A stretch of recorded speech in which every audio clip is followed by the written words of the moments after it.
Assalamualaikum warahmatullahi wabarakatuh. Halo semua, perkenalkan nama saya Elsa Dian Hana Sasmaya dengan NIM 10204-243-0006 dari kelas 02. Dan kali ini aku akan mempresentasikan hasil dari UTS sistem basis data aku, yaitu perancangan basis data transaksi toko menggunakan ERD, creation model, DDL, DML, dan juga pendekatan normalisasi 1NF, 2NF, serta 3NF. Oke, kita masuk ke bab pertama, yaitu ERD, di mana ERD merupakan Entity Relationship Diagram yang merupakan representasi visual dari struktur basis data yang dapat menggambarkan hubungan antar entitas dalam sistem yang dirancang. Pada ERD yang dirancang merupakan studi kasus toko serba ada yang bernama toko beli seru yang ingin memantau kegiatan transaksi penjualan produk dari berbagai kategori dan juga merek nih teman-teman. Pada perancangan ERD ini tercakup entitas-entitas utama seperti produk, kategori, brand, pelanggan, transaksi, dan juga detail transaksi, di mana perancangan ERD ini telah mengikuti kaidah-kaidah dasar perancangan basis data, termasuk penentuan primary key-nya dan juga penggunaan foreign key pada setiap entitas. Dengan adanya ERD ini, pembuatan database menjadi lebih mudah dan sesuai dengan kebutuhan sistem yang ingin dibangun nih teman-teman. Berikut merupakan perancangan ERD toko beli seru. Oke, kita masuk ke entitas, di mana entitas merupakan suatu objek nyata yang memiliki data dan akan disimpan pada basis data. Entitas juga dapat diidentifikasikan dan dibedakan dari objek lain, di mana setiap entitas memiliki sesuatu yang penting dan juga relevan untuk sebuah perancangan sistem ERD. Dalam perancangan ERD toko serba ada atau toko beli seru terdapat 6 entitas sebagai berikut. Baik, yang pertama ada entitas produk, di mana di sini merepresentasikan barang atau produk yang tersedia di sistem. Yang kedua ada kategori yang menyimpan informasi kategori dari setiap produk untuk memudahkan pengelompokan produk. Yang ketiga terdapat brand atau merek dari identitas produsen produk. Yang ketiga terdapat detail transaksi, di mana menyimpan informasi tentang produk apa saja yang dibeli dalam suatu transaksi termasuk kuantitasnya. Lalu ada entitas transaksi, di mana di sini menyimpan informasi terkait transaksi pembelian yang dilakukan pelanggan. Selanjutnya ada entitas pelanggan, di mana menyimpan informasi tentang pelanggan yang melakukan sebuah transaksi. Selanjutnya kita masuk ke atribut, di mana setiap entitas pasti memiliki atribut yang berfungsi untuk menjelaskan atau mendeskripsikan karakteristik dari entitas tersebut. Istilah atribut mengacu pada informasi yang berkaitan erat dengan entitas. Berikut adalah rincian dari atribut dari setiap entitas. Oke, di dalam entitas produk terdapat atribut seperti ID produk, di mana merupakan kode unik untuk identifikasi setiap produk, yaitu primary key. Selanjutnya ada nama produk yang dijual, lalu ada harga, ada ID kategori yang merupakan kode kategori tempat produk, yaitu foreign key-nya, lalu ada ID brand, kode dari brand produk, foreign key juga. Selanjutnya dalam entitas kategori terdapat atribut ID kategori yang merupakan kode unik atau primary key, lalu ada nama kategori. Selanjutnya pada entitas brand terdapat atribut ID brand yang merupakan kode unik atau primary key-nya, lalu ada nama brand. Dalam entitas detail transaksi terdapat atribut ID transaksi yang merupakan kode transaksi terkait foreign key-nya, dan juga ada ID produk yang merupakan kode produk terkait foreign key-nya. Ini merupakan primary key komposit juga ya teman-teman. Selanjutnya di sini juga ada atribut kuantitas dan juga ada total harga produk yang dibeli dari hasil harga kali kuantitas yang merupakan atribut turunan. Selanjutnya adalah entitas transaksi, di mana terdapat atribut ID transaksi yang merupakan primary key, lalu ada waktu transaksi, tanggal dan waktu transaksi yang terjadi, lalu ada juga atribut ID pelanggan, kode pelanggan yang melakukan transaksi yang merupakan foreign key. Selanjutnya adalah entitas pelanggan yang memiliki atribut seperti ID pelanggan yang merupakan kode unik untuk mengidentifikasikan pelanggan, yaitu primary key, dan juga ada atribut nama pelanggan, nama lengkap pelanggan. Oke, kita masuk ke relasi, di mana relasi menggambarkan suatu hubungan antar entitas dalam sistem basis data. Relasi ini menunjukkan bagaimana entitas saling berhubungan satu sama lain. Berikut merupakan relasi yang tergambar pada rancangan ERD toko beli seru. Selanjutnya kita bahas relasinya teman-teman. Yang pertama, relasi antara produk 006 dengan kategori 006 one to many dari kategori ke produk. Setiap produk dimiliki oleh satu kategori, setiap kategori dapat memiliki banyak produk. Nama relasinya adalah memiliki.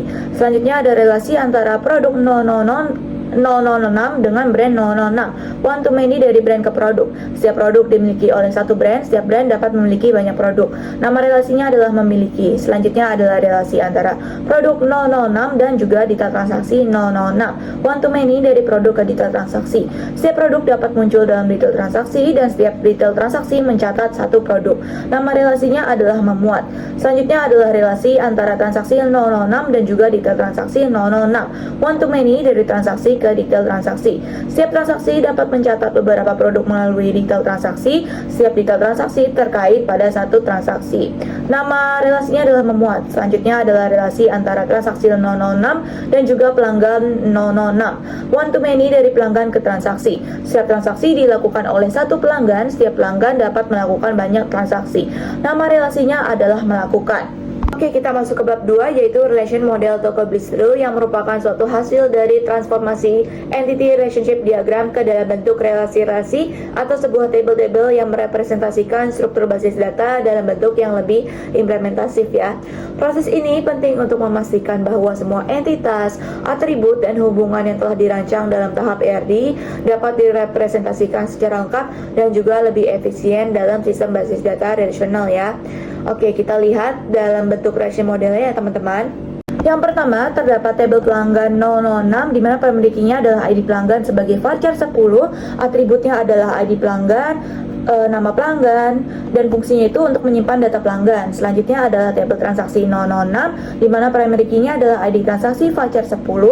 Jadi batas maksimum penulisan itu adalah 10 tulisan, lalu ada foreign key-nya yaitu ID pelanggan, varchar 10, atributnya seperti ID transaksi, ID pelanggan, dan juga waktu transaksi. Fungsinya itu untuk menyimpan data transaksi pembelian. Selanjutnya adalah table data transaksi, primary key-nya adalah transaksi ID dan juga ID transaksi dan juga ID produk nih teman-teman, dimana merupakan composite primary key. Foreign key-nya itu juga ID transaksi dan juga ID produk.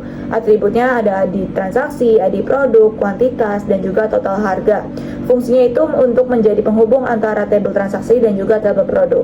Selanjutnya adalah tabel produk 006, primary key-nya adalah ID produk, varchar 10, foreign key-nya adalah ID kategori, ID brand, atributnya adalah ID produk, nama produk, harga, ID kategori, dan juga ID brand.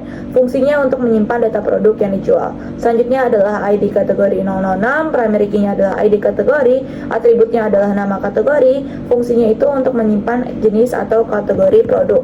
Selanjutnya adalah table brand 006, primary key-nya adalah ID brand, varchar 10, atributnya seperti ID brand, nama brand, dan fungsinya untuk menyimpan informasi brand dari produk.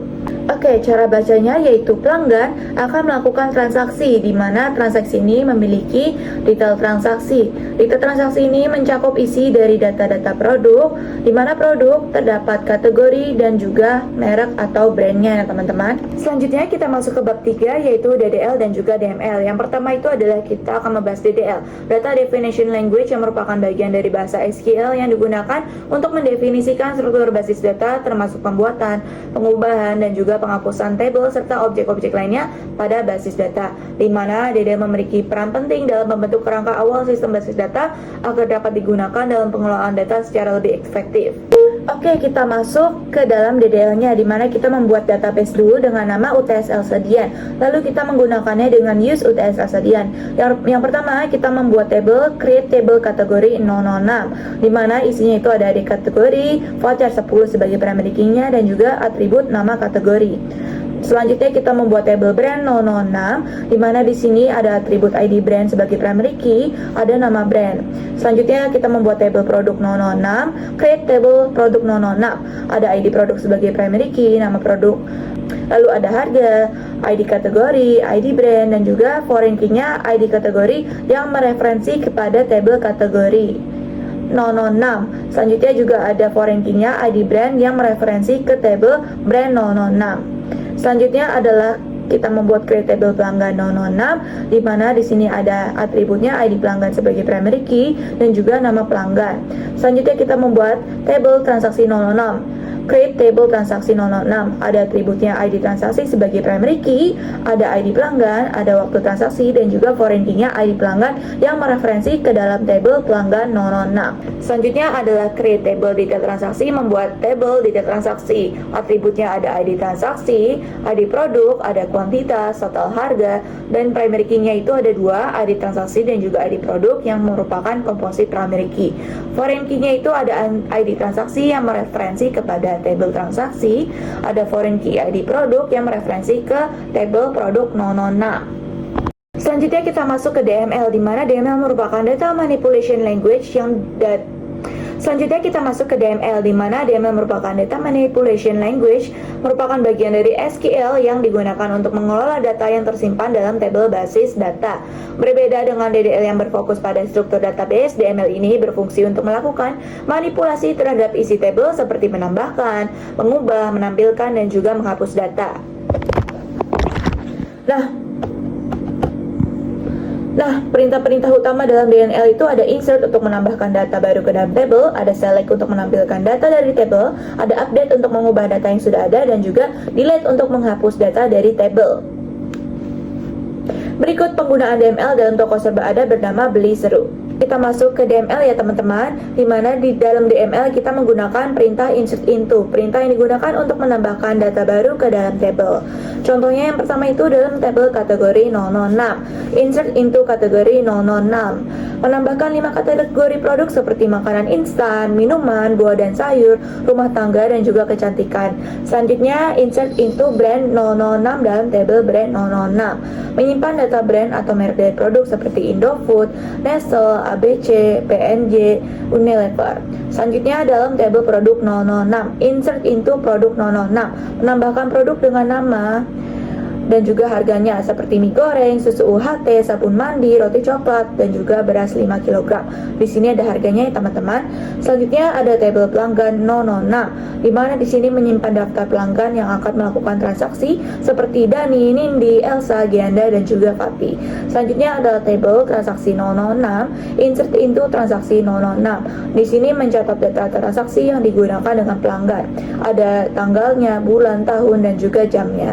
Selanjutnya adalah table detail transaksi 006, insert into detail transaksi 006, menyimpan rincian pembelian dari setiap transaksi seperti produk apa yang dibeli, berapa banyak, dan juga total harga. Di sini ada kuantitasnya dan juga harganya ya teman-teman. Kita masuk ke select join, di mana select join ini select perintah.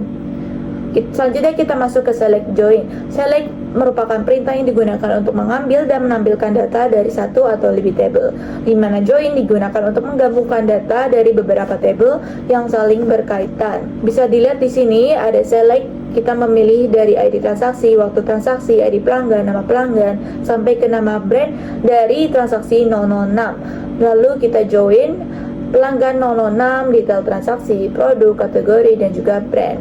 Nah, cara membaca datanya itu nanti seperti pada tanggal 10 Maret 2024 pukul 19.11, pelanggan bernama Dani membeli 2 bungkus mie goreng seharga 3.000 per bungkus dari brand Indofood, sehingga totalnya menjadi 6.000. Kesimpulannya, dari serangkaian perintah DML dan select join, kita telah membangun sistem basis data penjualan yang menyimpan data produk, pelanggan, transaksi, hingga laporan penjualan secara lengkap nih teman-teman. Oke, kita lanjut ke bab 4, yaitu normalisasi dari tabel awal menjadi 3NF, 2NF, dan juga 1NF. Pada proses normalisasi, kita berusaha menyusun data agar lebih efisien, konsisten, dan juga bebas dari redundansi. Dimana di sini terdapat tabel transaksi awal yang berisi transaksi dengan struktur ID transaksi, ID konsumen, nama konsumen, waktu transaksi, ID produk, nama produk, harga produk, kuantitas produk, dan juga total harganya. Pada tahap ini, satu baris bisa mencakup beberapa produk yang berarti terdapat nilai yang ganda, multi-value attribute. Maka dari itu, kita ubah ke normalisasi 1NF. Agar sesuai dengan aturan 1NF, setiap atribut itu harus memiliki nilai yang atomik atau tidak terbagi. Oleh karena itu, langkah pertama adalah memecah baris yang berisi lebih dari satu produk menjadi beberapa baris. Perubahannya itu, satu baris transaksi dengan 2 produk akan dipecah menjadi 2 baris, dan juga setiap baris hanya mengandung satu produk beserta harganya, harga, kuantitas, dan totalnya. Jadi setelah dipecah maka akan terbagi seperti ini ya. Ada kolom Dani yang membeli produk susu, ada kolom Dani lagi yang membeli produk roti, lalu ada kolom Nindi yang membeli produk roti, dan juga kolom Nindi lagi yang membeli produk coklat. Selanjutnya kita masuk ke second normal form. Meskipun tabel sudah dalam satu NF, masih terdapat masalah pada struktur kuncinya nih. Dalam tabel sebelumnya ada partial dependency di mana atribut seperti nama konsumen dan nama produk tergantung hanya sebagian dari kunci utama. Misalnya ID transaksi atau nama produk saja.